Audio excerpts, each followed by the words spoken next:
सुप्रभात. श्री परमरहस्य वाचन अध्याय 15 श्लोक क्रमांक 3 ओवी क्रमांक 36. श्री गणेशाय नमः. श्री गुरुभ्यो नमः. श्री सरस्वते नमः. यथा तत्त्वं तथा दृष्टि यथा दृष्टि सता मनः यथा मनस्तथा भावो यथा भावस्तथा लयः.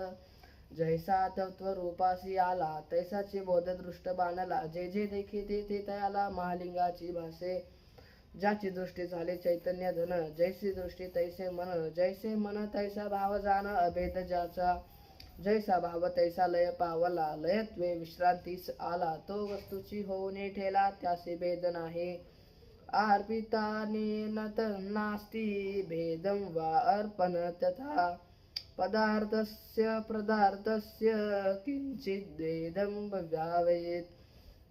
ज्या पदार्थी मिळे प्रसाद तो अर्पावा नाही भेद. जो आपणची स्वतः सिद्ध म्हणून संदेश नाही त्यासी अर्पणे अनापरणे भेद नाही. सहज अर्पण होतसे नाही. दोन्ही इंद्रियाचे ठाये ब्रह्मबोध होऊन संदसे. श्रवणी एके काही जे तत्वचेने जे जे स्पर्शिजे. चक्षुने जे जे देखिजे ते वस्तुरूपची. जीवेने जे जे चाखिजे. जागे गे जो जो गंध घेईजे तेथे वस्तुत्व मानसहजे. सत्य शरण तो जे जे वर्गिंद्रियाचे बोलणे. पापेंद्रियाचे जे जे घेणे. पादेंद्रियाचे जे जे चालणे ते तया विन नाही. ऐसे सर्व इंद्रियासी घेणे देणे अहिर्निशी ते समर्पी महालिंगासी म्हणून तया भेद नाही. ऐसा जो तत्वरूप होऊनी तत्वी मिश्रित असे तत्व पाणी त्यासी अर्पित अनार्पित कोणी भेदून देखिजे.